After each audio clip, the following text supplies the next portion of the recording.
pada siang hari ini, aku pengen nanya dulu di sini. Siapa di sini yang pejuang cuan? Boleh tunjuk tangan. Semuanya ya, hampir semuanya. Terus siapa di sini yang bermimpi punya rumah sendiri? Tunjuk tangan. Wih, oke banyak ya. Kalau yang pernah kena investasi bodong, ada nggak di sini yang kena investasi bodong? Oh nggak ada ya. Apa itu ada yang nunjuk tangan di belakang? Enggak ya, bukan ya. Terus siapa di sini yang pernah rugi karena salah pilih investasi? Oh ada, satu, dua, tiga. It's okay, it's okay. Terakhir deh, siapa di sini yang punya bisnis tapi masih coming soon? Masih coming soon, ada nggak bisnis yang masih coming soon? Oh ada di sana. Oke teman-teman, tepuk tangan nih buat kita semua. Karena pada dasarnya berarti kita semua punya tantangannya masing-masing lah ya in this ekonomi gitu. Cuman ya nggak masalah, bukan berarti dengan adanya tantangan-tantangan itu tidak bisa teratasi. Itulah kenapa kita hadir di sini ya. Tentunya kita hadir dalam acara yaitu sesi Youth Economic Talk 2025 yang mengangkat tema Empowering Youth, Smart Finance, Strategic Investment, dan Sustainable Business. Jadi di sini nanti kita akan sama-sama membahas bagaimana sih mengelola keuangan yang tepat agar bisa menjadi modal untuk berinvestasi dan berbisnis gitu ya. Biar mungkin teman-teman tadi masih ada yang punya cita-cita bisa punya rumah begitu ya. Terus pengen bisa investasi yang tepat. Nah nanti itu juga tuh yang akan kita bahas tentang bagaimana strategi investasi yang tepat biar nggak rugi tadi ya, kayak ada beberapa tadi di sini. Sama yaitu bagaimana panduan berbisnis yang menguntungkan sekaligus berdampak bagi masyarakat. Jadi buat teman-teman tadi di sana yang bisnisnya masih coming soon, nih diperhatikan ya baik-baik nih talk show hari ini. Karena saya tentunya tidak akan sendiri, melainkan akan ada beberapa pembicara yang hadir di sini. Langsung saja saya akan memanggil satu persatu. Yang pertama adalah Mbak Lolita Setiawati, Direktur Daya Uang dan Certified Financial Planner. Mari kita berikan tepuk tangan yang sangat meriah. Selanjutnya saya juga memanggil Mbak Niputu Kurniasari, CEO Bareksa. Kami persilahkan. Dan yang terakhir adalah Mas Arki Gilang, CEO Green Prosa dan juga pemenang satu award 2021. Tepuk tangan yang sangat meriah untuk ketiga pembicara kita hari ini yang keren-keren banget. Silahkan duduk Bapak Ibu, Mbak-mbak dan juga Mas Arki. Tapi sekali lagi saya juga mengingatkan sama teman-teman nanti setelah sesi diskusi atau tanya jawab ini di talk show ini nanti akan ada sesi tanya jawab ya teman-teman. Jadi silahkan perhatikan sesama talk show kali ini dan kalau ada yang ingin ditanyakan nanti kita akan buka di sesi tanya jawab dan bocorannya nih nanti juga ada hadiah ya buat teman-teman yang memberikan pertanyaan atau yang bertanya di sesi Q&A nanti. Nah langsung aja deh nih ya kalau kita ngobrolin tentang Empowering Youth, Smart Finance, Strategic Investment dan juga Sustainable Business. Ini kan tadi kalau kita lihat ya banyak juga yang nunjuk tangan tentang ingin bisa punya rumah sendiri, mereka yang para pejuang cuan begitu kan. Dan tentunya kan kita ujung-ujungnya adalah pengen biar bisa mandiri secara finansial lah ya gitu.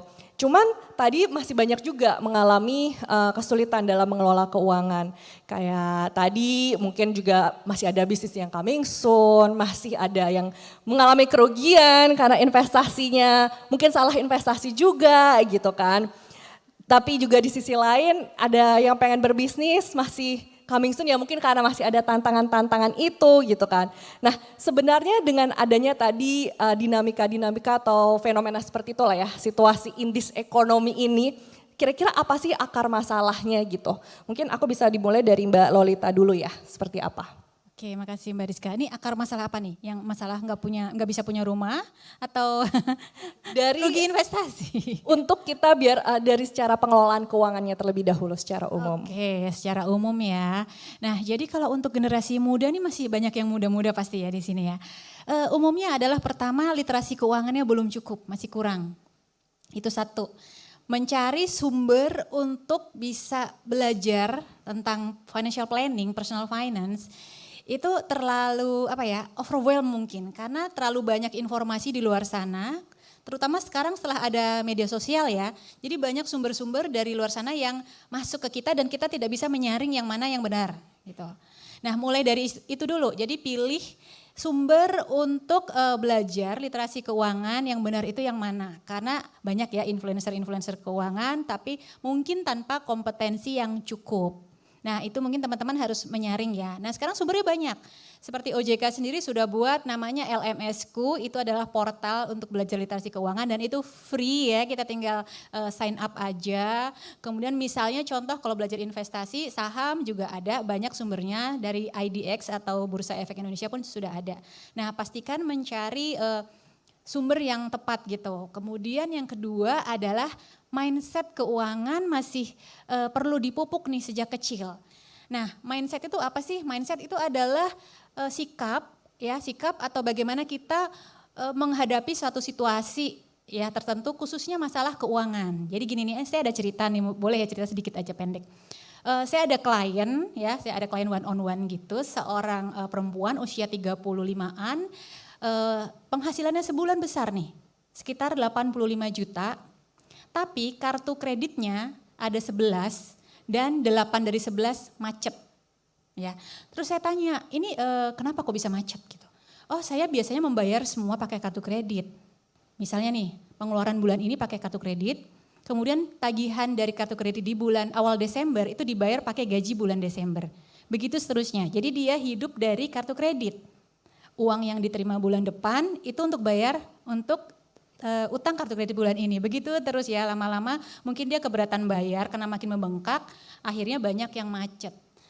Saya tanya lagi kan, oh ada ini enggak debt collector yang telepon? Takut enggak, cemas enggak pasti ya gitu. Enggak, biasa saja saya. Dan di situ saya mulai bingung gitu, oh kok santai aja sih ditagih-tagih debt collector?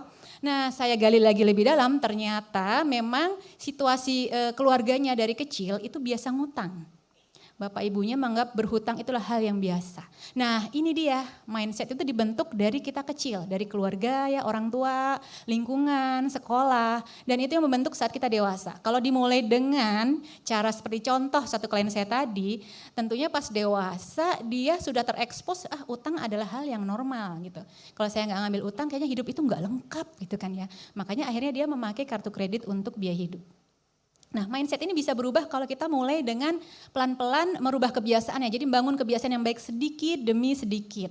Misalnya contoh ya, ini sebenarnya agak-agak konvensional seperti menabung gitu ya. Katanya menabung pangkal kaya, padahal belum tentu ya Bu ya pasti. Karena kaya itu kan banyak faktor-faktor yang mempengaruhi. Tapi menabung ini juga adalah satu contoh kebiasaan yang bisa merubah mindset pelan-pelan. Kalau kita sudah terlanjur dewasa memang bisa merubah mindset, oh bisa banget, bisa. Cuma memang butuh waktu ya, butuh proses, tidak bisa instan gitu, jadi pelan-pelan. Nah, yang bisa kita lakukan adalah yaitu tadi pertama belajar literasi keuangan. Di situ akan diajarkan apa saja sih yang harus kita lakukan supaya punya mindset keuangan yang sehat. Mulai dari itu aja dulu pelan-pelan. Baru kemudian setelah keuangan kita sehat ya, dana darurat punya, cash flow-nya surplus, tidak punya utang konsumtif, punya proteksi atau asuransi, barulah kita melangkah ke investasi. Atau pelan-pelan sama-sama dilakukan juga nggak apa-apa. Tapi yang jelas kita terus berprogres. Sebenarnya secara umum di Indonesia seperti itu Mbak Rizka. Oke, secara umum pelan-pelan nanti mengarah ke investasi. Yes. Nah, pas banget nih sudah ada Mbak Niputu Kurniasari yang ngomongin investasi. Karena tadi juga kan aku tanya teman-teman siapa di sini yang sempat rugi karena salah investasi gitu kan. Ada yang tunjuk tangan. Kalau dari Juga Mbak angkat tangan tadi. kamu juga sama-sama ya. Nah, kalau gitu langsung nih belajar ke Mbak Niputu. Akar masalahnya dulu deh, gimana sih kok bisa gitu?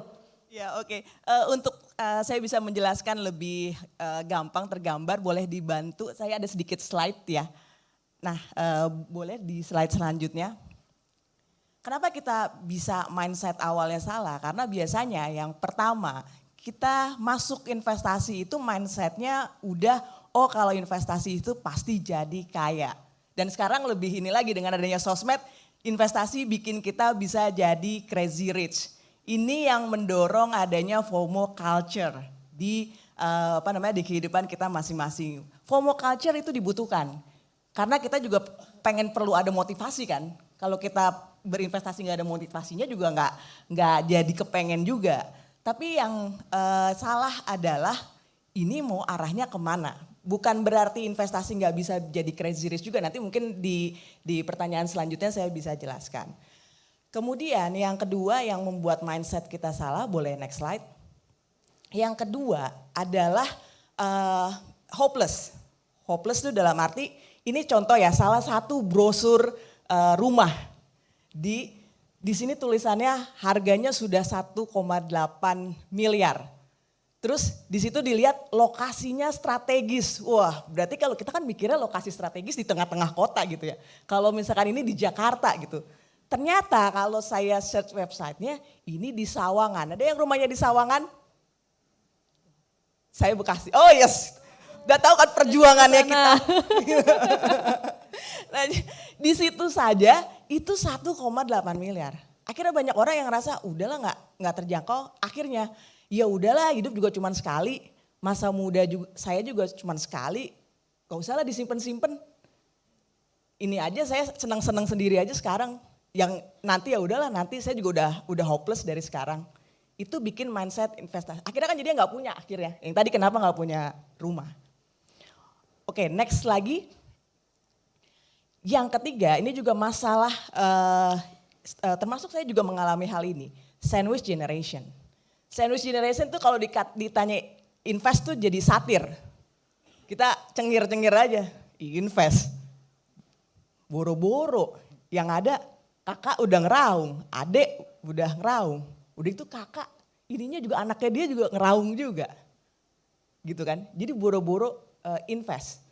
Nah hal inilah yang menyebabkan pola mindset kita karena kita terbebani dengan hal-hal berikut membuat kita jadi satu milih investasi jadinya maunya langsung set gitu.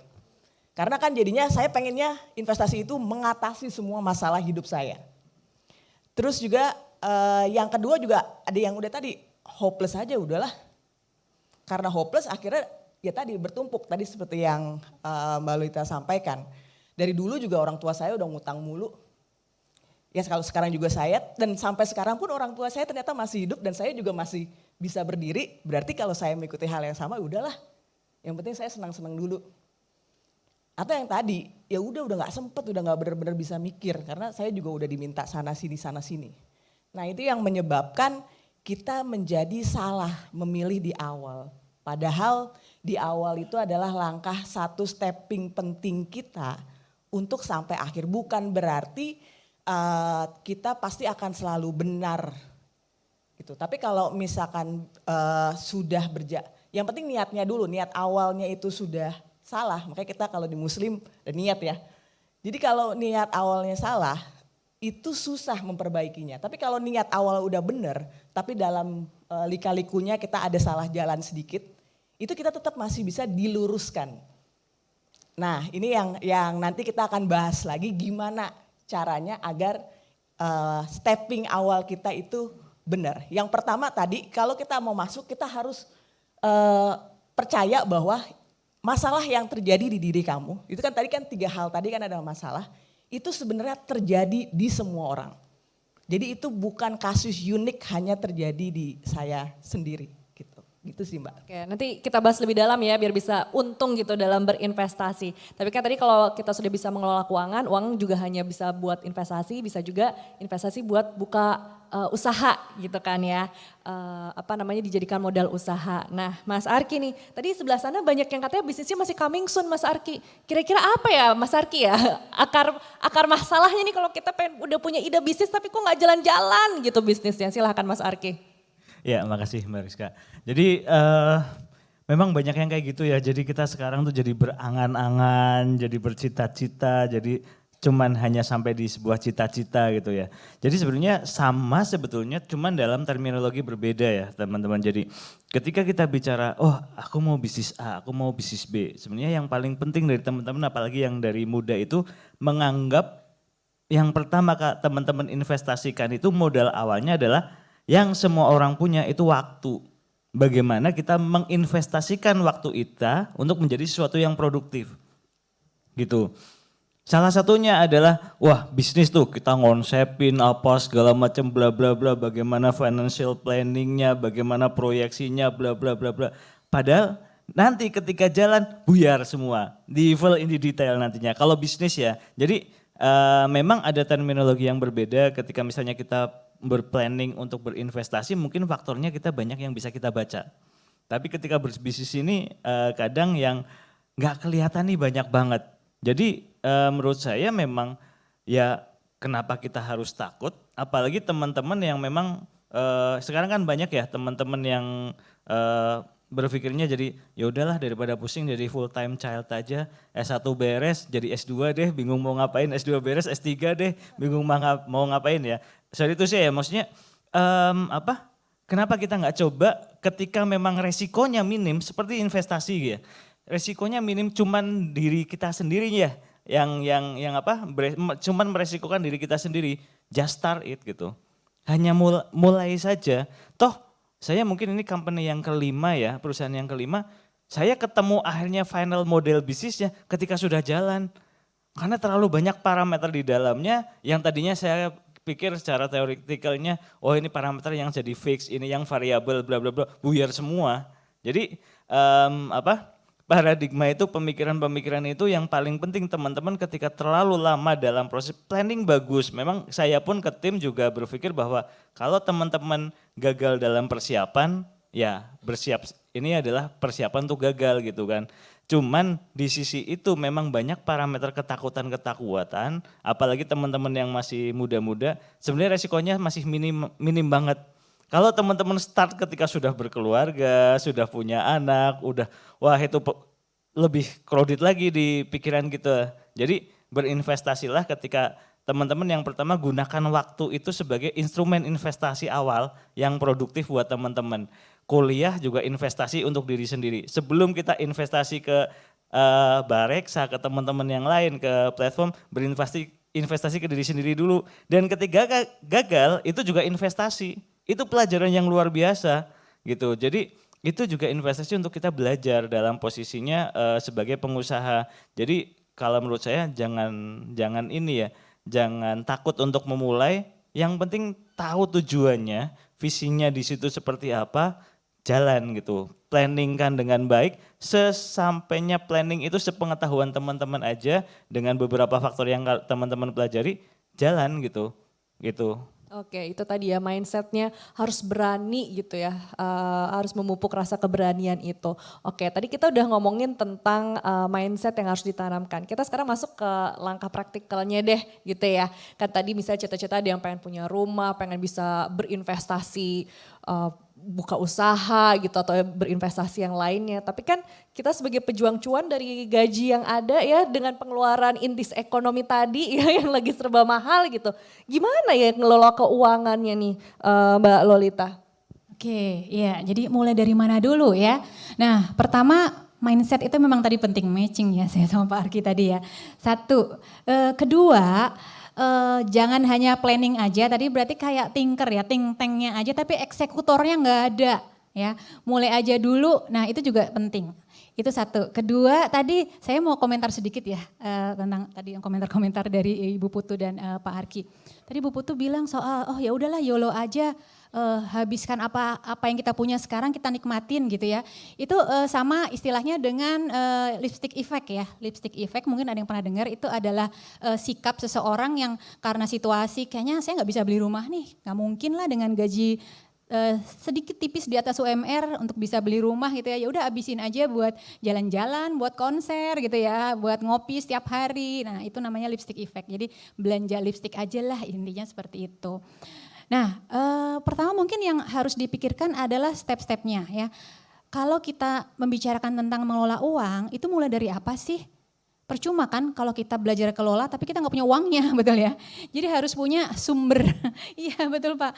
Sumber income-nya tuh dari mana? Nah, satu sumber income mungkin di zaman now yang seperti ini Mbak Rizka, itu mungkin gak cukup teman-teman ya, mohon maaf. Dari zaman saya dulu masih muda-muda seperti teman-teman juga, itu gak cukup beneran. Jadi pertama pastikan kita punya satu sumber income yang aktif, kan masih muda, masih bisa berkarya, oke, cari sesuai dengan passion atau sesuai dengan keahlian kita. Tapi satu dulu, ini dulu. Jangan fokus ke passion saja. Karena gini nih, banyak orang passion saya nggak di situ, saya nggak akan kerja di situ. Nanti dulu, setelah kita jalani, kita belajar, mungkin saja itu akan jadi passion kita loh. Kita nggak pernah tahu ya. Dan mungkin kita bisa belajar banyak dari situ. Jadi cari satu sumber pendapatan yang aktif. Sampai nanti di usia dimana kita mungkin sudah cukup lelah ya untuk bekerja. Kemudian yang pasif itu apa? Bisa jadi keuntungan usaha ya. Kalau tadi mungkin aktifnya kita punya usaha, tapi mungkin kita bisa titip invest ke rekan yang memang ahlinya ya untuk bisa berusaha. Keuntungannya bisa untuk kita. Investasi dari imbal hasil investasi. Royalti mungkin bisa buat produk digital, buku dan sebagainya. Jadi banyak sumber income yang bisa menambah pemasukan kita. Mungkin minimal punya 3, bisa nggak ya? 3 bisa pasti ya. 1 yang aktif, 1 pasif dari investasi, 1 lagi mungkin side job lah ya. Udah lebih dari itu kayaknya agak-agak ngoyo gitu ya. Jadi udah batasin aja. Kemudian punya ilmu untuk spending ya. Atau ilmu belanja, ini yang tidak pernah diajarkan dari kecil. Ada yang dari kecil diajarin caranya belanja, mungkin dari orang tua aja ya. Di sekolah nggak pernah kan? Betul ya? Nah untungnya sekarang ini anak-anak sekolah sekarang mulai banyak yang terekspos tentang financial planning pelan-pelan. Termasuk bagaimana berbelanja, itu juga penting. Karena ternyata itu ada seninya loh belanja itu. Kemudian mengelola uang ya, uang masuk, uang keluar ya. Tadi ya saya udah bicara gitu. Di tengah-tengah ini gimana, diapain, bagi-baginya caranya gimana. Nah itu semua juga harus kita pelajari juga sambil dipraktekkan ya. Misalnya contoh, mencatat pengeluaran ya. Tadi saya baru bicara dengan siapa ya, salah satu teman tadi temannya Bu Putu, film Kaluna ya. Kaluna pernah ada yang nonton? Tokohnya namanya Kaluna, Home Sweet Loan. Ada yang nonton? Coba. Nonton. Aku pernah nonton. Ya, Mbak Rizka ya, Home Sweet Loan. Oh banyak penontonnya di sini. Gimana di situ insight-nya? Menarik ya? Atau pada ikut nangis? Atau relate kali ya? Jangan relate. Mewakili anak-anak sekarang ya, zaman sekarang ya. Betul. Saya aja nonton itu, ya ampun ini kok menabok-nabok banget ya. Walaupun memang ada beberapa realita, beberapa kondisi yang tidak sesuai realita, namanya juga film ya kan, harus agak dramatis gitu. Nah dia melakukan apa di situ Kaluna? Expense tracking ya, mencatat pengeluaran. Kesannya kayak ribet gitu, resek banget sampai parkiran aja dicatat gitu kan ya. Tapi itu adalah awal mula gimana kita mulai bisa mengatur keuangan ya. Dengan tahu pola keuangan kita bagaimana. Selama ini gimana sih kalau kita melakukan spending ya. Kita taunya dari catatan kita itu, oh saya ternyata paling banyak makan. Saya ternyata paling banyak ngasih ke keluarga nih ya. Oh mungkin saya kebanyakan karena saya tim ngegas, tahu nggak tim gas? Dikit-dikit kalau teman ngajak kemana, oke gas, yuk jajan, oke gas, yuk jajan, oke gas gitu. Lagi musim nih tim gas-gas ini. Dan itu cukup banyak bikin bocor ya keuangan. Jadi mulai dari situ aja dulu. Kalau saya dulu ya mulai pertama kali kerja, karena saya masih kerja full time waktu itu nyampe ke kantor kecepatan jam 7 pagi gitu ya. Itu yang saya lakukan bukan cek email. Selain sarapan saya buka spreadsheet saya yang ya lebih sederhana daripada Kaluna gitu. Saya catat pengeluaran saya kemarin. Karena kalau udah lewat 2 hari udah pasti saya akan lupa. Ya, jadi saya catat sambil sarapan, udah selesai baru saya cek email. Dan itu dilakukan setiap hari selama belasan tahun ya. Nggak pernah bolong sih kayaknya ya, weekend aja mungkin bolong ya. Nah dari situ saya akan tahu nih, oh ternyata saya banyaknya di sini, kurangnya di sini, apa yang harus saya perbaiki ke depannya.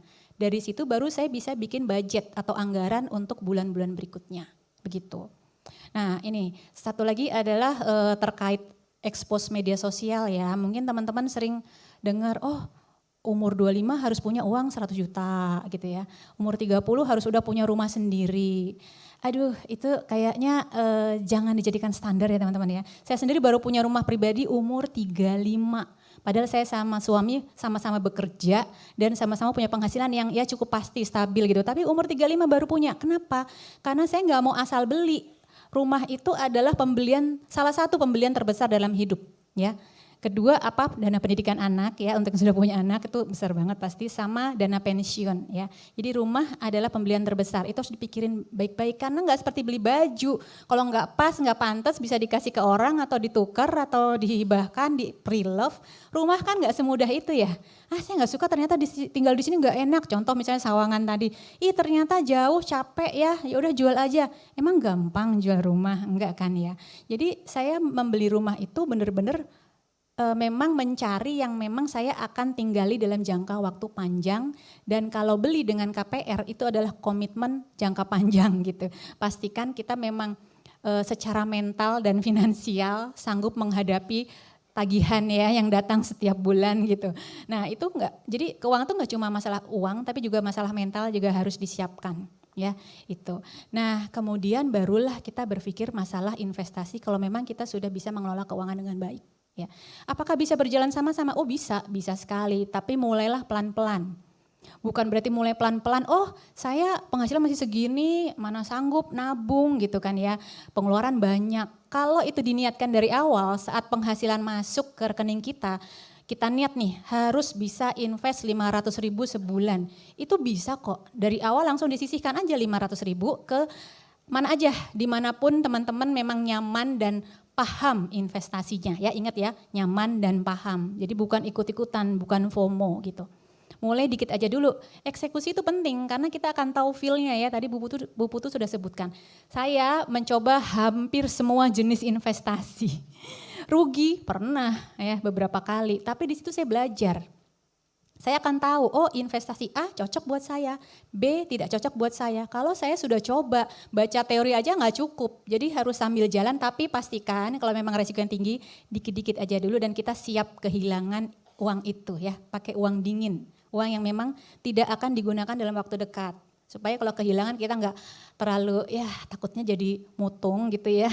Tahu mutung kan ya, jadi kapok nggak mau invest lagi. Makanya mulai sedikit dulu, nyaman nih kayaknya. Tambah dikit lagi, nah sudah lebih nyaman lagi baru dengan modal yang besar begitu. Tapi ya memang harus belajar ya, teman-teman harus mau belajar karena dunia keuangan itu terus berubah ya, betul ya. Terus berubah, nanti ada yang baru lagi harus kita pelajari. Jadi jangan mudah tergoda ajakan teman-teman begitu. Oke, mungkin bisa mulai dari situ ya, dikit-dikit ya Mbak Rizka. Itu aja isi udah daging banget Mbak, itu udah bisa dicatat tuh ya untuk langkah-langkahnya bagaimana bisa memperbaiki lah dalam mengelola keuangan. Tadi kan selanjutnya kalau kita sudah bisa mengelola keuangan, kita punya uang dinginnya bisa dipakai tadi ya buat investasi. Nah ini nih Mbak Putu, boleh kita perdalam lagi untuk bisa menjadi crazy rich? Mungkin gak tuh dari jadi crazy rich dari investasi, coba Mbak Putu. Oke, boleh minta slide lagi teman-teman. Jadi kita lanjut ya, jadi kalau tadi disampaikan Mbak Lolita, bahwa mumpung kita masih muda, kita jadi masih punya, tadi juga Mas Aki bilang waktu. Waktu itu yang nggak bisa dibeli oleh mungkin orang-orang yang sudah, kalau sekalian mah udah punya kesempatan waktu tuh itu modal paling besar. Nah kalau dari sisi investasi sendiri, investasi tersebut kita harus ngerti dulu. Kita mau investasi tujuannya apa? Nah kalau kita bicara tadi crazy rich, sekarang kan mungkin yang lebih teman-teman kenal Timothy ya, yang sebelah kiri. Kalau yang zaman saya Warren Buffett. Kalau lo Ken Hall kayaknya dari tua sampai muda masih tetap kenal. Nah mereka itu menjadikan investasi itu ya pekerjaannya mereka. Makanya kenapa mereka bisa jadi crazy rich. Jadi active income-nya mereka. Sama kalau lihat ilustrasi, mereka pun bersaing, namanya pekerjaan ya, bersaing dengan banyak orang. Sama nih, sebelah kanan itu orang yang saat ini sedang bersaing melamar pekerjaan, ratusan orang, ribuan orang. Atau juga kalau seperti Mas Arki, berusaha pun kita bersaing dengan ratusan pengusaha lainnya di sebelah kiri. Kalau dagang, sebelahnya dagang bakso, mie ayam, ini sama semua sebenarnya. Bersaing semua gitu kan. Dan kalau misalkan yang namanya menjadikan ini sebagai pekerjaan, ya pasti ada sukses. Tapi juga pasti ada kandas. Itu yang kita harus pahami. Kalau misalkan kita kerja gitu ya ke satu tempat, ini kerjaan ini jadi satu passion saya nih. Ini kayaknya luxury banget masuk sini. Begitu masuk, zong. Oh ternyata nggak harus berusaha ya. Kadang juga kita bekerja juga gitu. Kita kayaknya kalau dari zaman kuliah saya tuh ini kayaknya perusahaan ini top, nomor top. Begitu saya masuk, udah nggak saya banget nih ini ternyata perusahaannya. Zong kan? Saya udah capek-capek ngikutin tes gimana caranya biar bisa masuk ke perusahaan tersebut. Tapi begitu masuk ternyata bukan kayaknya nggak jalan saya di sini. Jadi itu seperti itu kalau misalkan memang kita mau buat investasi untuk pekerjaan. Bisa menjadi bisa memang kita untuk jadi kaya sama aja kan sama pekerjaan yang lain. Mas Arki bisa bisnisnya sukses, kaya. Mbak Lolita bisa financial planningnya sukses. Nah, tapi ya itu yang perlu diingat, kalau yang namanya pekerjaan berarti waktu kita akan full time ke sana, bukan FOMO ya. Jadi kalau misalnya di investasi ya saya akan benar-benar mempelajari gimana caranya berinvestasi, metode-metodenya seperti apa, buku-bukunya saya baca. Kalau sekarang mungkin teman-teman udah gak baca buku ya, lihat dari sosmed tapi benar-benar digali banget gitu. Dicoba-coba, ini nggak berhasil, ini berhasil. Itu kalau itu kita membuat itu menjadi pekerjaan. Tapi berbeda kalau misalkan sebelah kanan. Kalau kita investasi hanya untuk membuat uang kita bekerja. Kita udah bekerja nih. Tapi uang yang ada jangan dianggurin aja. Oke. Nah ini pun tadi yang kita bicara di depan. Apakah kayak model sandwich generation itu nggak bisa berinvestasi? Bisa. Jadi kalaupun saya saat ini belum sanggup, jadi belum ada kesanggupan investasi, sebenarnya investasi itu kita bisa jadikan alat untuk menjaga diri. Tahu nggak kenapa tabungan itu bentuknya, celengan itu bentuknya uang masuknya itu kecil. Kenapa nggak kayak di dompet gede aja kayak atau kayak di ilustrasi saya sebelah tuh kayak kantong aja. Ada yang tahu nggak kenapa? Kenapa celengan itu bentuknya harus tertutup, dia cuma ada kecil masuk. Ada yang tahu nggak kenapa? Ya boleh. Boleh mikrofonnya mungkin diberikan?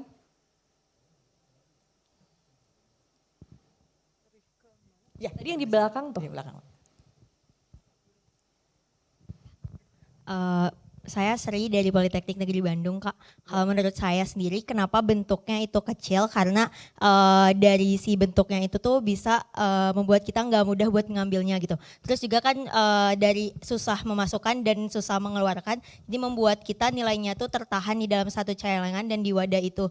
Dan kalau menurut saya itu dulu. Terima kasih. Ya, oke, terima kasih. Nanti Tam boleh ini ya, dapat goodie bag dari kita. Wih, asik. Oke, Selamat. jadi itu bener.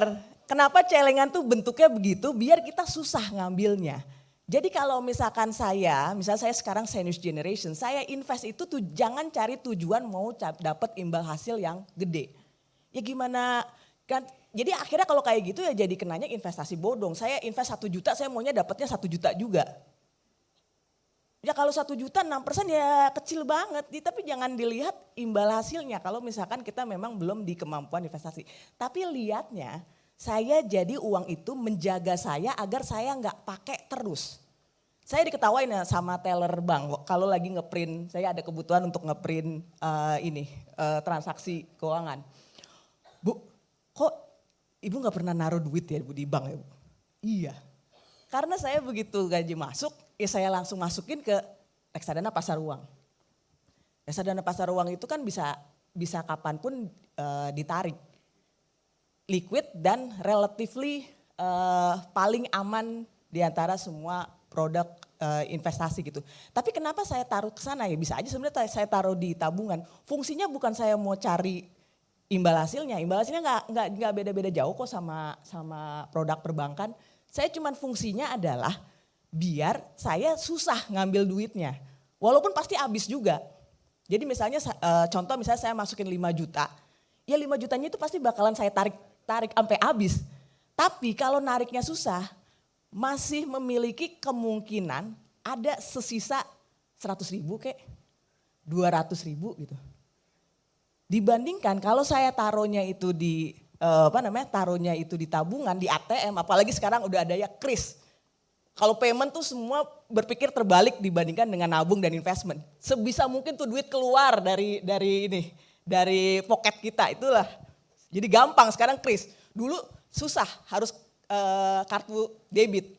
Jadi kalau saya nggak kebawa kartu debit saya, oh yaudah saya nggak bisa bayar. Sekarang saya nggak ketinggalan dompet pun saya masih bisa bayar pakai handphone. Jadi gampang habis kan uang saya di dompet gitu. Itu kalau misalkan saya belum punya kemampuan investasi, saya investasi bukan tujuannya untuk cari return dulu. Tujuannya ya untuk jagain saya biar tadi terkontrol tuh. Kalau misalkan bisa kayak Mbak Lolita sih hebat bener. Tiap hari nyatetin pengeluaran saya ini apa gitu. Cuman kan ada juga yang orang yang harus dipaksa dengan keadaan. Nah bisa dilakukan seperti itu. Atau misalkan yang kedua, kalau yang memang kita saat ini sudah alhamdulillahnya sudah punya kemampuan untuk berinvestasi. Jadikan investasi itu sebagai ya alternatif untuk pilihan cari imbal hasil yang lebih baik aja. Misalnya ada contoh, ini perbandingan deposito sama reksadana pendapatan tetap. Ini contoh ya. Jadi kalau deposito, oh sekarang dapatnya berapa? 3-4%. Oh pendapatan tetap dapatnya berapa? 7-8%. Oh yaudah deh saya mau agak lebih besar, yaudah saya masukin ke sana. Jadi kan uang saya jadi bekerja lebih kuat lah. Sama seperti saya bekerja juga lebih kuat gitu. Tapi bukan juga untuk ngejar yang return yang tinggi-tinggi banget, saya juga nggak mau. Uang yang udah susah-susah saya hasilkan tiba-tiba hilang gitu uangnya. Nah ini yang namanya profil resiko. Jadi kalau mungkin teman-teman susah ngebayangin apa sih yang dimaksud dengan profil resiko. Jadi kalau misalkan kalian mau menganggap investasi itu memang akan saya jadikan sebagai fokus arah masa depan hidup saya. Misalnya itu dijadikan pekerjaan ya, saya mau jadi Warren Buffett, saya mau jadi pengelola investasi, saya mau jadi kayak Mbak Lolita, atau saya mau jadi kayak Mas Arki, pengusaha. Kalau itu berarti kan pasti akan lebih pilihnya ya aset agresif sekalian belajar. Jadi tapi ini sekalian saya punya modal 1 juta ya saya udah tahu. Kayak Mas Arki kan pasti modal awal 1 juta dia udah tahu bisnis saya bisa hilang tuh, duit 1 juta saya udah bisa hilang gitu. Jadi kalau misalkan seperti itu memang profil resikonya berarti saya akan lebih agresif.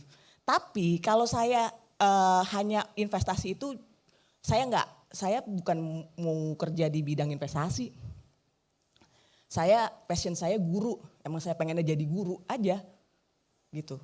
Tapi saya juga nggak mau uangnya maksudnya tertinggal gitu. Sayanya udah lari, masa uang saya ketinggalan. Nah kalau kayak gitu ya berarti jangan profil resiko kita berarti walaupun misalnya tapi saya agresif banget nih. Ya nggak seperti itu.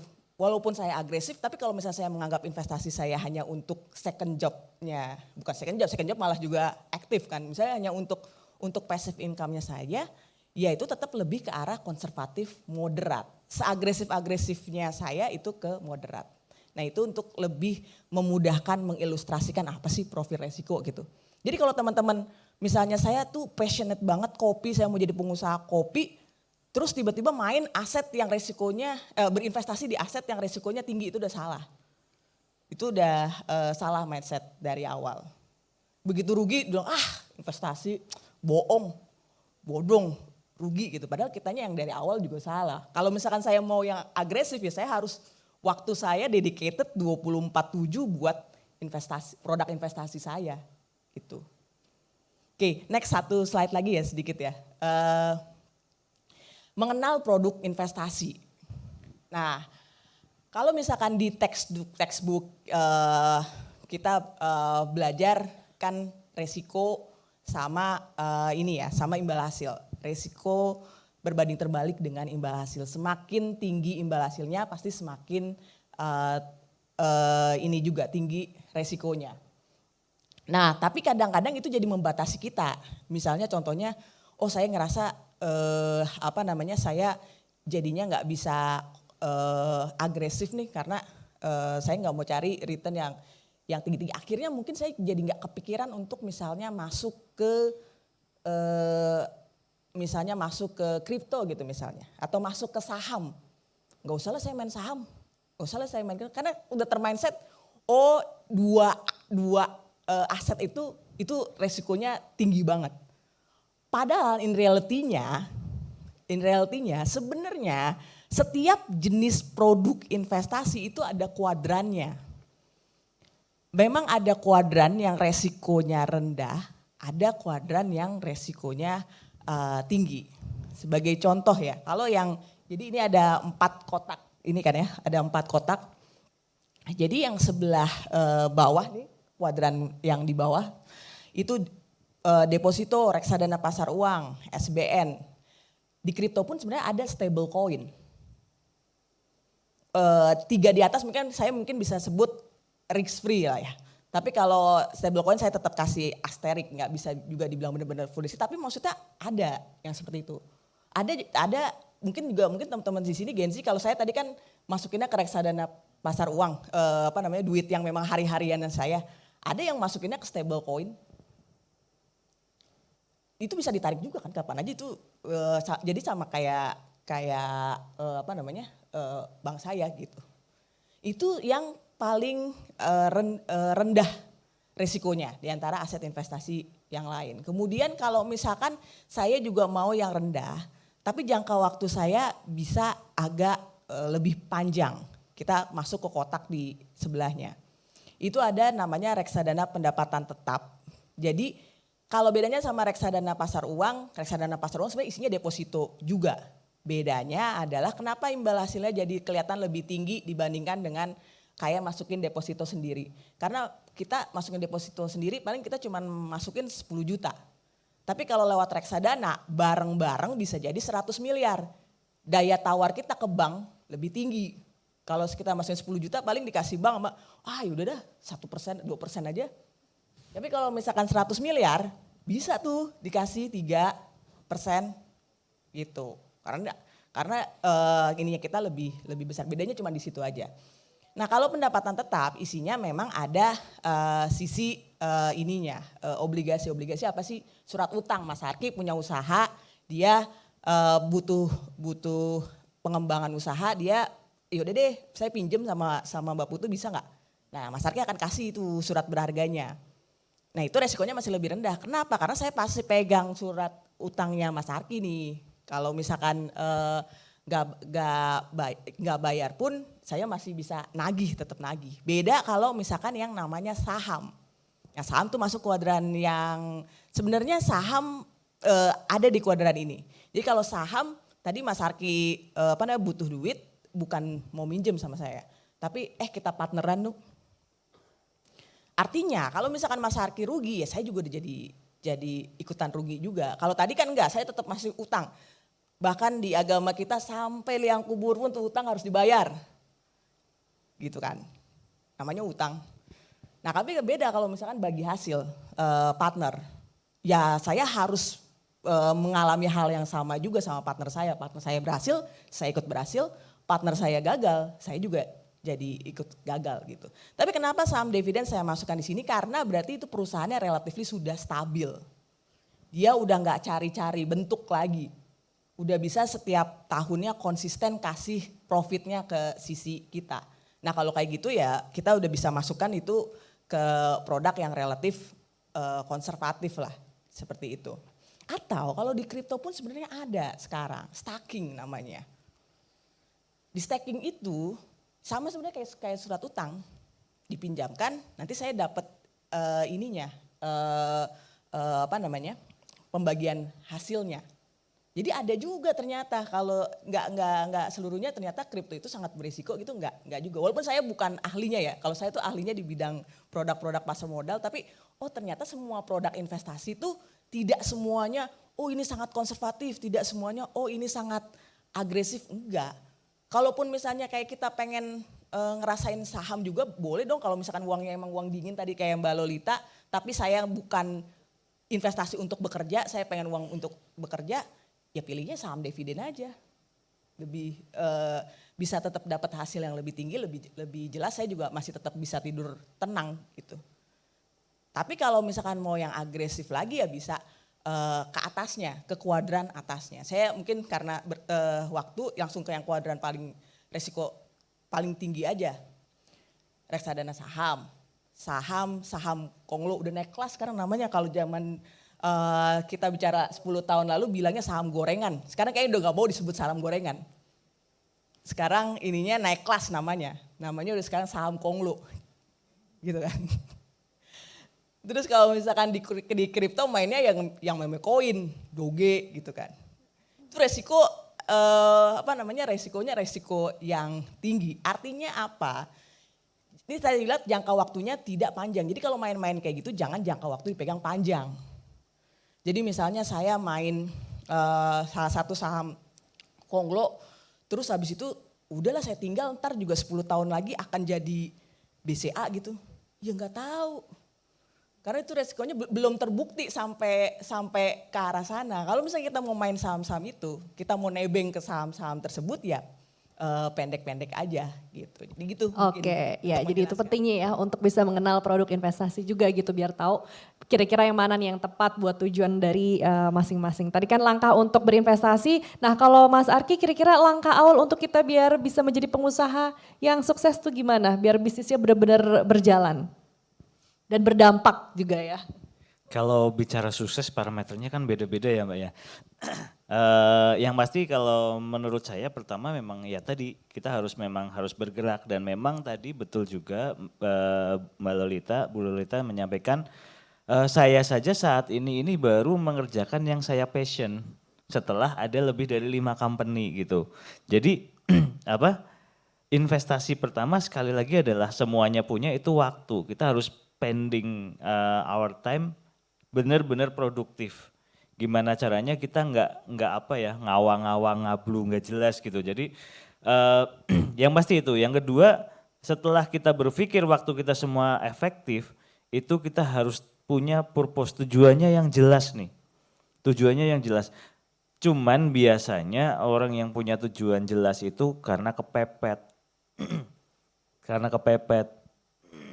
Mungkin kalau saya sendiri ya, cerita sendiri, nggak cuma sekedar sandwich, kalau sandwich suruh tebel banget kali ya. Jadi kepepet bawah, kepepet atas, kepepet sana sini gitu. Karena di keluarga besar sana sini ya ada banyak hal yang harus kayak bantu handle. Tapi memang dalam kondisi kepepet ini kita akhirnya menggunakan waktu yang seefektif mungkin, seproduktif mungkin. Nah itu terkadang teman-teman yang memang baru mau memulai bisnis dalam posisinya kalian atau teman-teman ini dalam zona yang sangat nyaman. Nah ini zona nyaman ini yang bikin problem. Makanya sampai sekarang saya selalu ketika ada ini udah mulai stabil nih company-ku, tak serahin ke teman. Saya pindah lagi cari perkara baru biar produktif. Ya biar produktif gitu, keluarlah jadi zona nyamannya. Selama teman-teman memang planning, wah aku kepingin bikin bisnis ini nih. Nah itu tuh nantinya akan cuman angan-angan. Nah yang mungkin yang ketiga yang pertama teman-teman harus pikirkan adalah persiapan kalau masuk ke lini bisnis. Mungkin yang cukup tren ya, ada yang namanya Blue Ocean Strategy ya. Ini cukup tren bukunya gitu jadi. Dan kenapa akhirnya saya sekarang jadi pemulung ya bisnis sampah padahal dulu saya lulusan ITB Mariska. Di ITB itu jurusannya geodesi, nggak ada kaitannya sama ini. Ini kan di lingkungan lah and so on gitu, sustainability itu nggak ada kaitannya. Dulu itu memang saya dari SMP SMA senang naik gunung dan segala macam. Kerjaannya di tambang, ngerjain kerjaan tambang, ngerjain kerjaan minyak. Waduh ini ngap banget ya, gue gak seneng banget di wilayah di ranah itu gitu.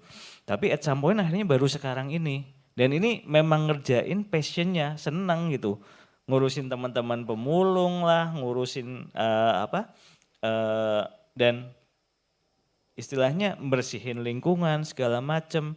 Nah ini saya senang di sini, passion itu baru saya lakukan setelah sekian tahun, setelah sekian kali bangkrut, sekian kali naik turun gitu. Jadi memang itu, ambillah ketika memang teman-teman mau melakukan sebuah bisnis, ambil di titik-titik yang memang dipikirkan dari awal, kalau mau dipikirkan, cari titik-titik yang kompetitornya memang sedikit. Gitu. Dulu sebelum saya bikin waste management, saya berpikirnya, wah saya kepingin bisnis yang ada alam-alamnya lah, apalah gitu. Cuman mau ke agrobisnis ini benar realita yang saya lakukan, saya menganalisis di agrobisnis, wah pertama saya udah bikin tuh beberapa hal di Bandung juga. Wah di Bandung oke lah kita tanaman organik, marketnya menengah ke atas bisa dapat nih. Nah begitu saya ke kampung halaman di Banyumas, wah saya biaya produksinya lebih rendah dari biaya petani nih di sana, bisa lebih efisien. Petaninya kalah, akhirnya saya nggak jadi di situ. Selain itu juga di lini agrobisnis sudah banyak konglo-konglonya, udah banyak kartelnya, udah banyak hal yang mereka harus mempertahankan bisnisnya juga dan nggak salah juga gitu.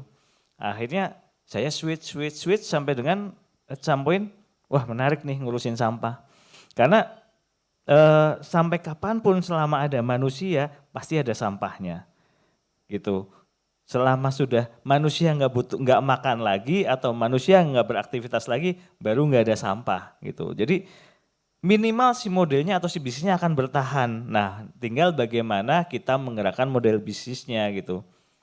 Dan sebenarnya saya sangat kagum ke teman-teman kayak semalam saya ngobrol sama Tio yang tuku segala macam.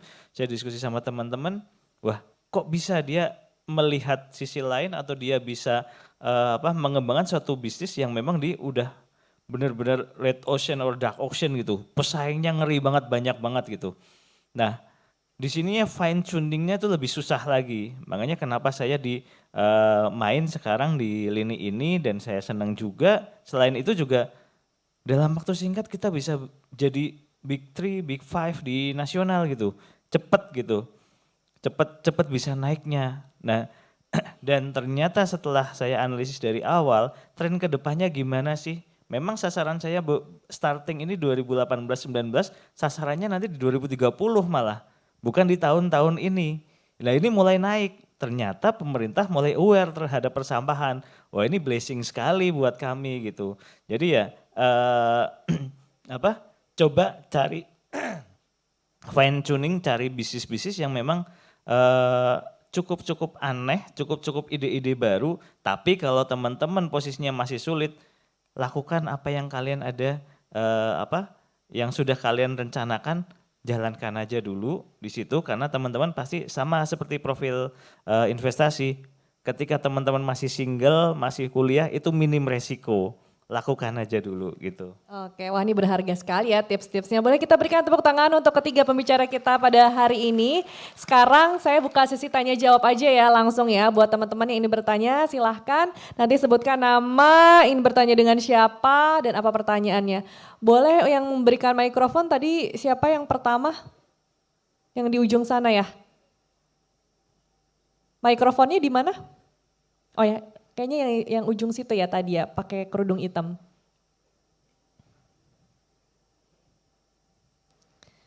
Boleh namanya siapa, dari mana, ingin bertanya dengan siapa? Silakan.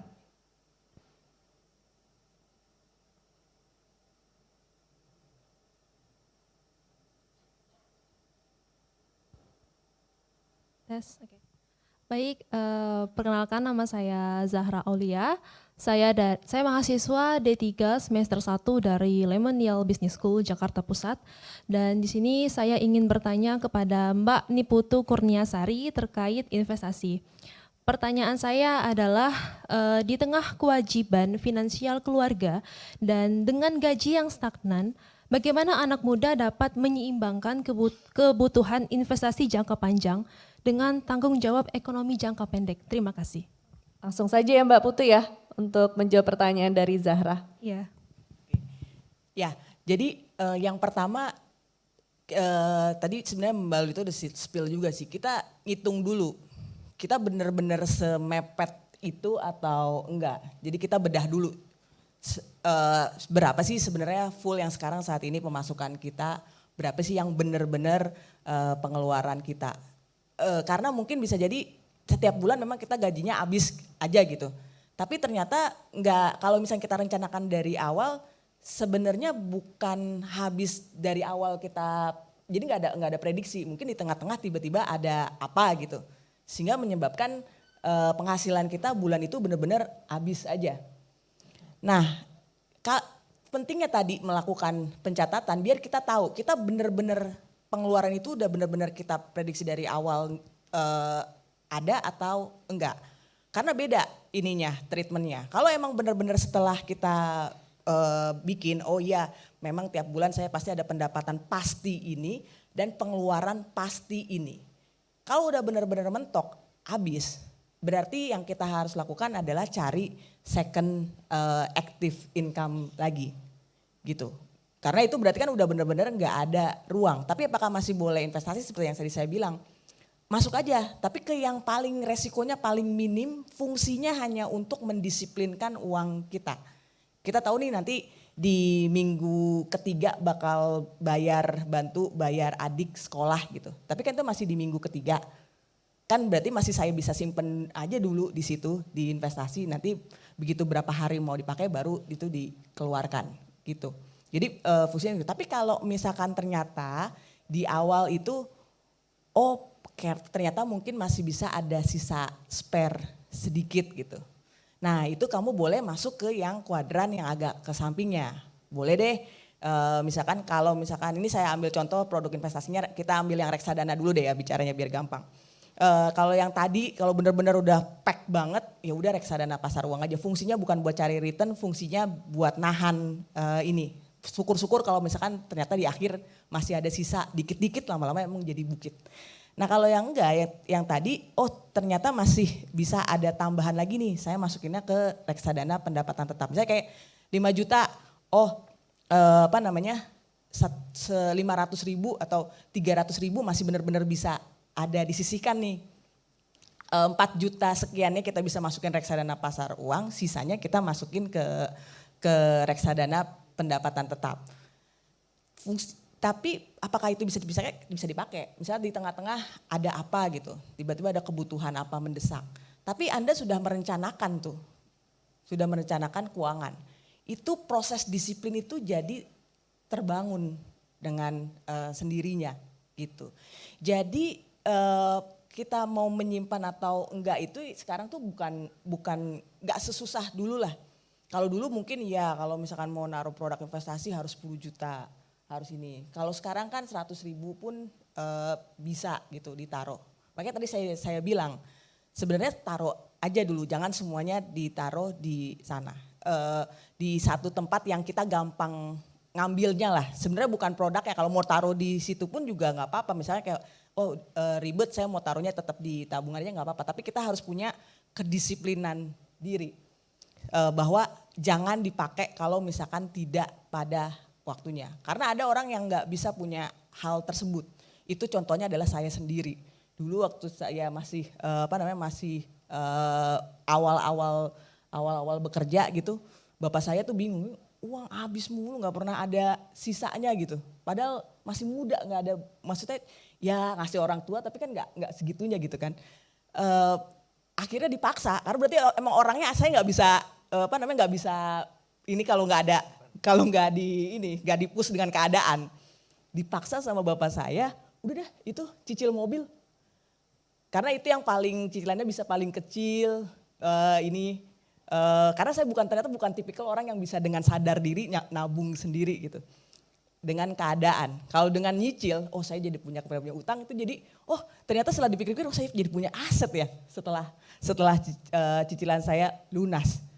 Nah itu Mbak, jadi yang tadi bagaimana caranya, satu kita lihat, kita hitung dulu dari awal, seperti tadi Mbak Lota bilang, catat benar-benar ada sisanya atau enggak. Kalau enggak ada, tetap kita investasikan tapi ke yang paling kecil banget resikonya. Produk investasi apapun tapi yang paling kecil resikonya, yang paling bisa gampang banget dikeluarkan juga. Nah tapi kalau misalkan ternyata di perencanaan masih ada sesedikit pun, coba mulai masuk ke kuadran yang kedua tadi saya. Pilih juga ada produk lain yang agak menengah, bisa returnnya agak lebih tinggi tapi bisa saya pegang lebih agak panjang. Nanti dengan sendirinya, begitu habit kita udah terbentuk, nanti akan punya pattern lama-lama begitu income saya naik, itu akan ternyata bisa naik kelas lagi gitu Mbak. Jawab ya Zahra ya, nanti kamu juga mendapatkan voucher dari Solaria. Lumayan buat malam mingguan Zahra. Sekarang lanjut kita ke sebelah sini, oke boleh yang udah berdiri tadi itu, yang pakai baju putih ya. Mikrofonnya Boleh diberikan ke sebelah sini? Yes. Mikrofonnya mana? Boleh panitia untuk mengambil mikrofonnya, terus kita serahkan ke sebelah sini. Yang di depan. Oke, boleh berdiri aja Mas, biar nanti bisa langsung dikasih mikrofonnya. Nanti silahkan sebutkan namanya siapa, dari mana, dan ingin bertanya dengan siapa. Boleh, silakan. Perkenalkan, nama saya Adam, saya investor saham Bursa Efek Indonesia. Saya mau tanya sama Kak Lolita, ini masalah dana darurat Kak, penting bagi saya. Karena kalau nggak ada dana darurat kan kita bisa nyatet keluaran kita berapa. Kalau nggak ada darurat kita nggak bisa buat investasi kita gitu Kak. Caranya menyimpan dana darurat aman dan variabel tuh kayak gimana ya Kak? Terima kasih. Oke, ini urgent banget nih kayaknya nih Mbak Lolita. Iya, silakan. dana darurat. Saya harus apresiasi dulu ya. Ternyata sudah sadar bahwa kita perlu dana darurat. Karena di Indonesia ini hanya 19% yang punya dana darurat. Saya harap 19% ada di sini semua ya. Nah, dana darurat itu kan fungsinya untuk hal yang sifatnya memang benar-benar emergency. Kalau kita jalan-jalan di mall ada yang lucu itu kita nggak bisa pakai dana darurat, setuju ya? Nah, udah paham ya. Nah, jadi memang hal yang emergency harus apa? Gampang diakses ya, satu. Gampang diakses berarti harus yang sifatnya liquid. Tapi dengan akses yang terbatas. Tidak bisa diakses dengan kris, tidak bisa diakses dengan kartu debit, ATM dan sebagainya. Nah, opsinya apa saja ya yang biasa saya sampaikan ya biasanya kalau ada yang nanya seperti itu adalah bisa ke reksadana pasar uang, bisa deposito yang per bulan ya, 1 bulanan, atau ini kesukaan ibu-ibu biasanya mereka suka emas ya. Tapi saya tidak sarankan kalau dana darurat semuanya di emas. Boleh tapi mungkin hanya 20% aja ya, dikit aja karena resiko emas ya saya nggak akan ceritakan sih, banyak ya resiko emas itu antara lain kok jadi cerita juga ya. Harga buybacknya ya jauh ya, spreadnya rendah, harganya juga fluktuasi naik turun jadinya beresiko. Bisa jadi saat kita beli harga 2,3 juta tiba-tiba terjadi kondisi darurat kita jualnya di 2,1 kan udah auto rugi gitu. Nah kalau saya pribadi saya memilihnya reksadana pasar uang. Karena reksadana pasar uang itu tadi ya aksesnya itu sebenarnya relatif lebih liquid, nilainya juga tetap stabil karena imbal hasilnya itu bisa dipastikan ya segitu-gitu aja gitu kan ya, aman juga ya, cocok buat kita yang memang punya profil resiko cenderung low risk atau konservatif. Jadi itu aman bisa dipakai untuk dana darurat. Nah, tapi tidak akan mudah terpakai, tidak akan mudah kita tarik karena kan butuh waktu untuk menariknya. Butuh berapa hari Bu Putu kira-kira? 1 hari ya, tapi tidak instan kan ya Bu ya? Iya, tidak instan, butuh proses karena harus di-approve dulu baru bisa cair. Sudah cair pun kita harus tetap narik juga, jadi butuh proses juga. Namun untuk kondisi darurat itu masih memungkinkan. Jadi reksadana pasar uang ini mengamankan, tidak terlalu mudah diakses, relatif liquid dan masih ada imbal hasilnya walaupun mungkin sedikit ya, tipis ya.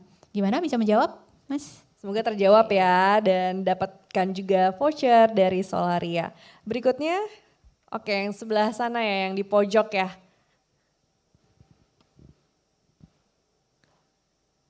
Boleh? Mikrofonnya.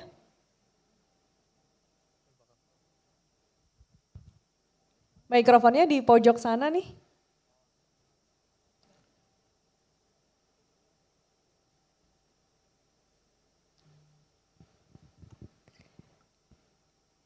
Yang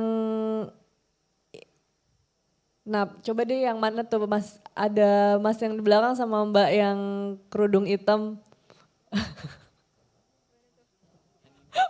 Banyak antusias soalnya saya juga jadi bingung. Boleh silakan ingin bertanya dengan siapa? Baik, terima kasih. Sebelumnya perkenalkan saya Airzu dan di sini latar saya sebagai pelajar yang masih duduk di bangku SMA. Nah, sebelumnya saya ingin bertanya kepada Mbak Lolita nih. Tadi di notis itu membahas tentang literasi keuangan, terus juga tentang mindset dan juga sumber keuangan. Nah, jadi saya mau bertanya, jika literasi keuangan pelajar itu masih rendah, Terus juga kebanyakan nih hanya mengandalkan uang pastinya dari orang tua. Karena kan tugas kita sebagai pelajar hanya sekolah, pulang. Terus sejauh mana generasi muda khususnya pelajar itu benar-benar bisa menghadapi realitas finansial di masa depan. Dan bagaimana kami selaku pelajar bisa membangun mindset dan disiplin finansial. Mulai dari menentukan sumber pendapatan, pencatatan arus keuangan, hingga berani mengeksekusi rencana jika selama ini lebih nyaman berada di zona aman tanpa mencoba menciptakan nilai atau pengalaman finansial yang nyata. Wih, Terima kasih. keren. Ini moderator juga kali ya pertanyaannya lengkap Ya, sekali. saya butuh 2 jam, boleh Mbak Iriska buat jawab. Tapi ini keren loh, siswa SMA berarti ya Aizo ini. Masih SMA, Mbak. Wah, Gimana keren. itu pengelola keuangannya? Oke, iya. Ya, jadi gini, kalau masih usia sekolah dan baru terima dana dari orang tua ya, mungkin saya perlu jelaskan dulu, siapa sih orang mulai dari kapan, usia berapa, harus mulai mengatur keuangan. Ya, itu adalah sejak pertama kali memegang uang, dari manapun sumbernya, entah sudah bekerja atau belum. Jadi seorang siswa atau mahasiswa yang sudah dapat uang saku dari orang tua, di situ dia mulai belajar mengatur keuangan. Sesimpel anak SD dikasih uang saku, dibagi-bagi, oh misalnya dikasih uang saku 50.000 misalnya ya. 50.000 berapa ya kira-kira ya, seminggu ya 5 hari, berarti 10.000 sehari. 10.000 sehari, 5.000 buat jajan misalnya. 3.000 buat disimpan untuk atau diinvestasikan, disimpan dulu ya nabung. Terus 2.000 untuk diamalkan. Nah itu sudah satu langkah awal untuk mulai mengelola keuangan. Sehingga saat nanti uang sakunya lebih banyak, mungkin dikasih per minggu atau per bulan, dia sudah lebih siap gitu. Nanti misalnya SMA dia dikasih 1 juta sebulan, sudah tahu bagaimana harus membuat budgetnya, berapa untuk kebutuhan ya, transport, untuk jajan makanan atau untuk tabungan dan untuk amal. Ya, mulai dari situ dulu. Mahasiswa juga sama ya. Oh, mulai ribet deh kalau mahasiswa, ada bayar kos-kosan ya, laundry ya, air, makan, fotokopi ya, komunikasi. Belum kalau ada teman yang ngajak ngopi gitu ya. Akan lebih rumit memang pasti. Tapi pastikan mulai biasakan untuk sisihkan di awal ya. Buat budget sisihkan di awal untuk mulai investasi. Karena kalau sudah umur 17 sudah boleh punya akun investasi, betul ya Bu ya. Jadi punya KTP itu adalah kayak wow, saya sudah bisa melakukan banyak hal dengan ini gitu. Mulai berinvestasi sejak mulai punya KTP gitu. Sedikit 10.000 ada ya Bu ya? 10.000 ada tuh. Mulai dari 10.000 udah bisa, 10.000, 50.000, 100.000 bisa mulai membiasakan punya dulu aja gitu ya. Nah, biar kita terpapar oleh produk-produk keuangan. Itu satu. Kemudian yang kedua, memang sebagai pelajar kita kewajiban utamanya adalah belajar, itu dulu ya. Bukan cari-cari side job atau apapun itu, memang bukan, betul. Tapi belajar saja akademis itu tidak cukup. Karena orang dengan kemampuan akademis, misalnya lulusan S1 itu sudah banyak banget, S2 sudah banyak. Berapa minggu lalu saya naik taksi online, drivernya lagi ngambil S3 gitu ya. Jadi bahkan yang sudah S2 pun masih struggle dalam hal keuangan. Karena tambah lama penduduk makin banyak, saingan kita makin banyak. Pendidikan akademis saja tidak cukup. Jadi kalau kita masih dalam usia sekolah, mahasiswa maupun siswa SMA gitu ya, harus juga tadi kata Pak Arki ya, siap untuk investasi ilmu ya, investasi ilmu dulu ya, leher ke atas ya. Gak harus hal ilmu-ilmu yang sifatnya kayak yang butuh modal banyak gitu ya, harus ikut kursus A, B, C, enggak. Mulai dengan keterampilan simpel aja, atau bisa juga kalau punya uang lebih dari tadi ya nabung atau investasi, bisa ambil kelas sesuai hobi misalnya, hobinya apa. Nah mulai dari situ dulu aja, hobi saya apa ya, saya sukanya ngapain ya, mulai dari situ. Karena punya keterampilan lebih itu, kita nggak pernah tahu loh, suatu saat akan bisa membuka kesempatan ya. Contoh ya, kalau saya tuh apa ya hobinya ya, oh iya. Saya itu hobi nari dulu dari kecil.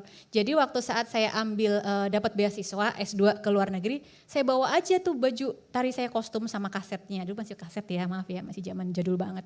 Siapa tahu nih kepake, saya pikir gitu aja. Jadi waktu saat kuliah, ternyata ada loh event ini namanya Festival of Nation. Jadi mahasiswa internasional boleh tampil, terserah mau ngapain gitu ya, jungkir balik kayak apa terserah. Saya pilih nari karena saya sudah punya nih ya, sudah disiapkan. Ternyata dari situ ya, oh orang kenal saya gitu, oh ini yang orang Indonesia yang kemarin nari ya. Terus ada yang nawarin kerjaan loh, saya jadi interpreter ya untuk bahasa Indonesia dan Malaysia ya, walaupun saya Malaysia agak-agak buta kan ya pastinya. Tapi itu membuka kesempatan untuk dapat side job. Nah, hal-hal yang mungkin kita tidak pikirkan sebelumnya itu ternyata bisa memberikan efek positif loh buat kita. Harus ketahui juga potensi kita ada di mana, bagaimana mengembangkannya ya, mumpung masih mahasiswa atau siswa. Siapa tahu nanti akan membuka kesempatan di lingkungan kerja supaya memberikan pembeda ya. Kita akan beda dari teman-teman sejawat yang lain gitu. Oh, si ini beda, dia punya kemampuan ini nih gitu. Oke, gimana? Ya, semoga terjawab ya Aizo, udah cukup ngancumin bisa, jempol ya. katanya Mbak Lolita, udah Thank paham you. banget nih. Selanjutnya silahkan untuk pertanyaan. Aku agak bingung banyak ya. Kita ke tengah ya boleh ya. Yang di tengah nih itu yang udah berdiri tuh. Yang udah berdiri silakan yang cewek. Nanti kita ke sana ya. Kita sebelah sini dulu. Boleh mikrofonnya? Yang udah berdiri silahkan. Baik, terima kasih. Izin perkenalkan, saya Desta Laura dari Universitas Terbuka jurusan Manajemen. Pertanyaan saya untuk Kak Gilang, di sini di zaman sekarang ini kan banyak konsumen yang lebih tertarik pada brand yang memiliki nilai berkelanjutan. Sebagai anak muda, bagaimana sih caranya mempertahankan bisnis berkelanjutan itu supaya tetap berjalan? Terima kasih. Oh, ya, dengan siapa tadi? Kak Desta. Kak Desta. Oke silahkan Mas Arki. Ya, terima kasih ya Kak Desta ya? Desta ya. Jadi kalau saya berpikirnya simpelnya gini, bisnis ini itu akan harus berkembang sesuai dengan zamannya. Tapi yang paling penting adalah sebuah bisnis itu harus melebihi dari perkembangan kebutuhan. Biasanya gitu. Tim dalam bisnis ini akan bubar karena misalnya sekarang nih, di manajemen saya sekarang saya paling senior. Jadi jangan bilang tua lah ya, senior gitu kan. Saya paling senior di manajemen yang saya handle, ada sekian puluh teman-teman ini anak-anak muda semua gitu, anak-anak muda semua. At some point mereka akan beralih, akan menikah, kebutuhannya naik. Di titik yang lain lagi mereka akan punya anak. Nggak mungkin mempertahankan tim ini kalau si perusahaan ini nggak adaptif terhadap kebutuhan. Artinya di internalnya dulu harus diperkuat juga tuh. Nah ketika si perkembangan perusahaan harus lebih cepat dari kebutuhan, artinya perkembangan leadernya harus lompat lagi lebih cepat lagi dari perkembangan perusahaan. Nah, makanya disitulah kita harus melihat banyak point of view yang harus kita analisis gitu. Satu kalau dari sisi internal ya. Nah, kalau dari sisi eksternal, memang posisinya sekarang bagaimana kita bisa memonetize semua langkah atau membuat intinya semua langkah kita jadi cuan gitu. Kreatif mau semua langkah kita jadi cuan. Kayak mungkin saya sekarang tukang pemulung ya, tukang sampah gitu, pemulung.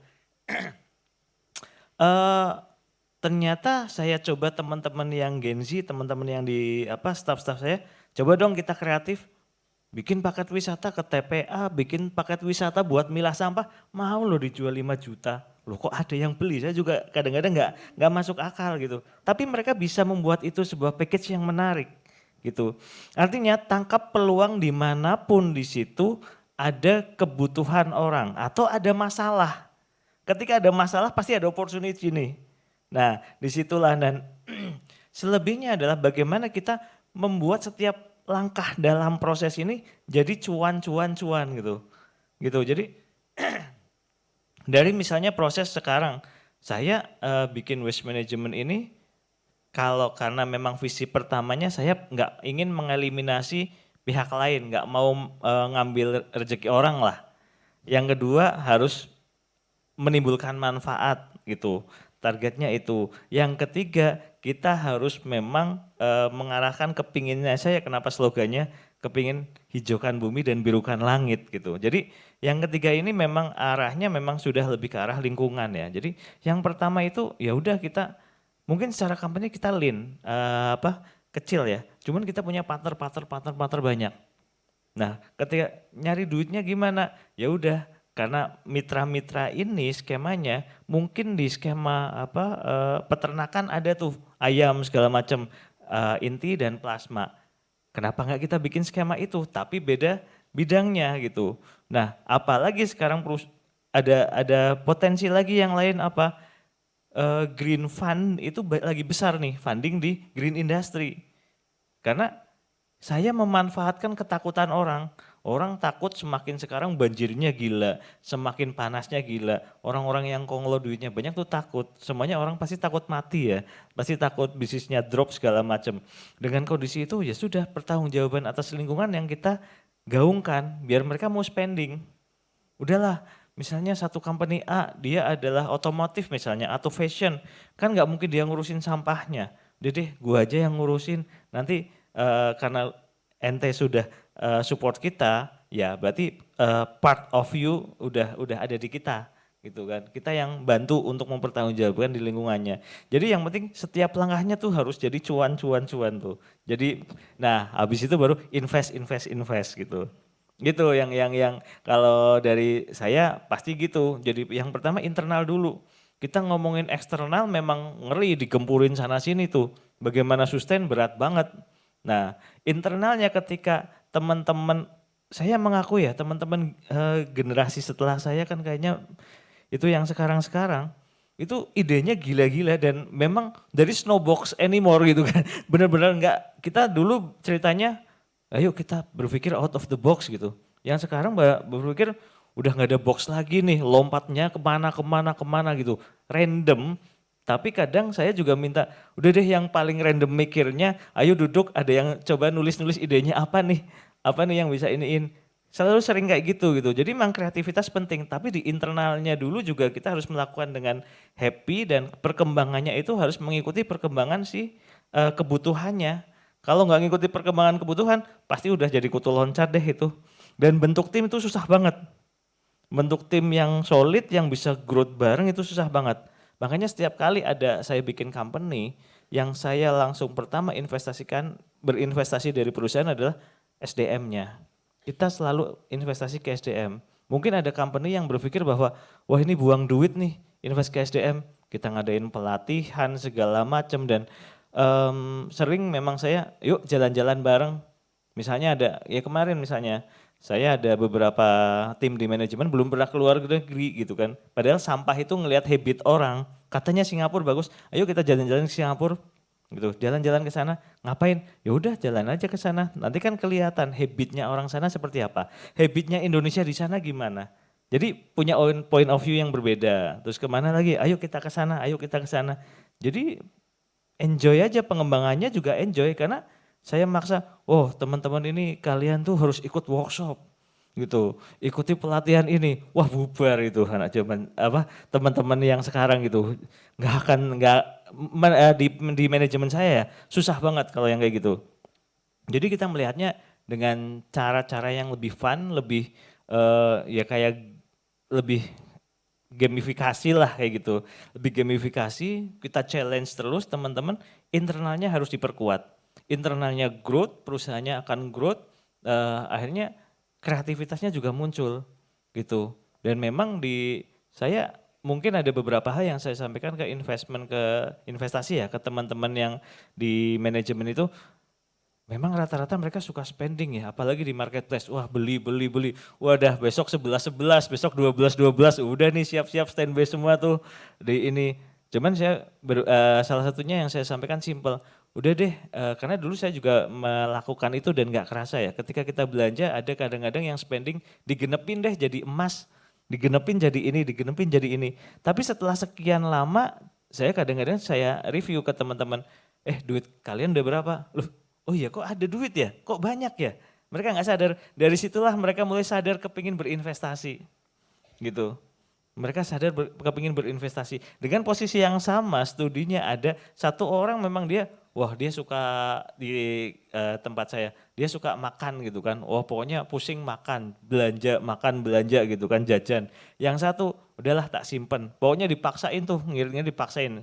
Disimpan di apalah, di tabungan, di deposito paling yang simpel-simpel gitu. Karena dia mungkin gak ada waktu untuk belajar ini itu. Simpen aja dulu, potong di awal gitu. Enggak, terus begitu suatu ketika bilang saya, Pak saya udah ada duit sekian puluh juta, kok bisa gitu. kok bisa kamu punya sekian puluh juta? Terus saya kira-kira ngapain ya dengan duit ini gitu. Ya udah kamu mau bisnis lagi, mau diinvestasikan atau apa? Aku dulu punya mimpi mau umroh misalnya. Dan hari ini dia udah umroh. Berangkat ke Dubai dulu terus ke Madinah, ke Mekah gitu. Yang satunya malah masih minus gitu kan. Yang satunya masih minus, masih pusing, kadang kasbon gitu ke kantor gitu. Itu contoh aja, jadi memang harus dipaksa betul dan itu. Dan growth-nya perusahaan juga harus kita lakukan seperti itu. Internally kita juga harus beresin dan sebagai leadernya kalau teman-teman yang mau punya bisnis harus paham bahwasanya pertumbuhan perusahaan itu harus lebih cepat dari pertumbuhan kebutuhan dan pertumbuhan pemimpinnya harus lebih cepat dari pertumbuhan perusahaannya dan setiap langkah kita ambil celah cuannya gitu. Baik. Ya, Desta semoga terjawab ya. Ini masih bisa satu penanya lagi kah? Masih bisakah aku mau bertanya sama panitia? Sudah cukup? Oh, waktunya sudah habis teman-teman, mohon maaf.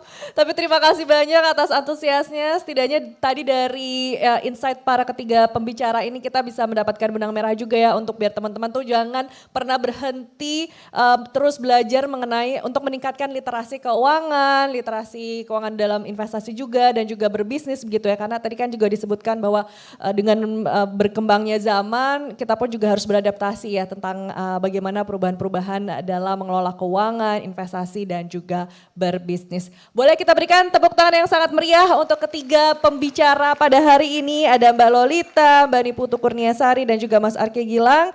Dengan demikian acara dari Youth Economy Talk 2025 dengan tema Empowering Youth, Smart Finance, Strategic Investment, Sustainable Business telah berakhir. Sekarang saya akan kembali lagi ke MC, silahkan. Baik, terima kasih banyak. Boleh tepuk tangannya sekali lagi dong teman-teman yes. Untuk narasumber dan juga moderator kita mohon izin tetap di atas panggung namun boleh berdiri ke depan meja karena selanjutnya akan ada sesi penyerahan plakat. Untuk itu mohon perkenan kepada Ibu Etika Karyani selaku Direktur Riset Bidang Keuangan dan Perbankan Core Indonesia serta Ibu Poppy Puspitasari selaku Chief Financial Officer Suara.com untuk dapat menyerahkan plakat. Boleh izin untuk maju ke depan? Ya, kami persilakan kepada Ibu Etika terlebih dahulu kepada Mbak Lolita. Ya, kita ke Mbak Lolita dulu. Ya. Nah, ya kita ke Mbak Lolita dulu. Oke, mohon izin maju Mbak Lolita. Oke, siap. 1, 2, 3. Selanjutnya dari Ibu Etika kepada Mbak Putu. Sebagai ucapan terima kasih kepada para narasumber kita di siang hari ini. Boleh tepuk tangannya lagi dong teman-teman, yes. Oke, baik terima kasih. Lanjutnya Ibu Poppy kepada Mas Arki Gilang.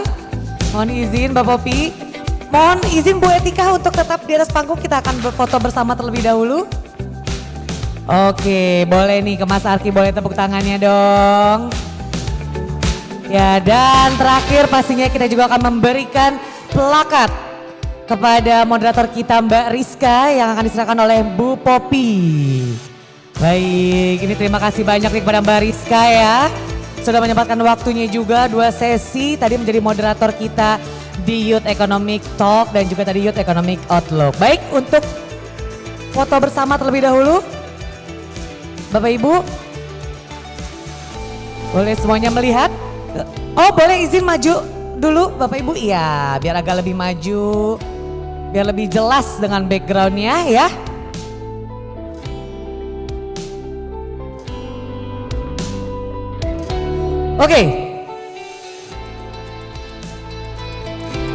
Oke, untuk C-nya, nah boleh Core Indonesia. Sudah cukup, baik terima kasih banyak kami ucapkan sekali lagi kepada Mbak Lolita, Mbak Putu, Mas Arki, Mbak Rizka, Bu Poppy dan juga Bu Etika. Kami persilakan untuk dapat kembali.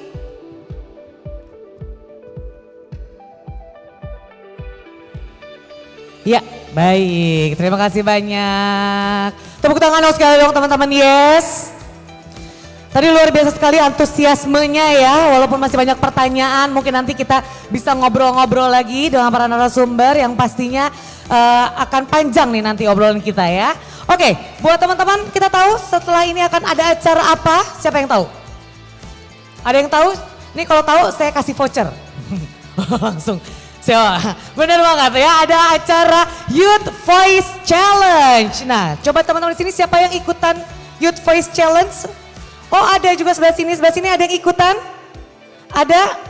Nanti ya kita akan umumkan awarding atau pemenang dari Youth Voice Challenge. Namun sebelumnya juga nanti akan hadir Mas Dendi selaku Director Film Dokumenter Dirty Vote. Dan juga Bapak Suwarjono selaku pemimpin redaksi suara.com, di mana nanti beliau-beliau ini akan memberikan tips and trik mengenai perfilman serta pelaksanaan awarding kompetisi Youth Voice Challenge yang pastinya teman-teman sudah tunggu-tunggu gitu ya. Nah, kita juga akan menyaksikan penampilan dari Petrikor yang nanti akan menghibur teman-teman di sini. Namun jika teman-teman ingin break sejenak, kita akan break sejenak dulu 10 menit ya.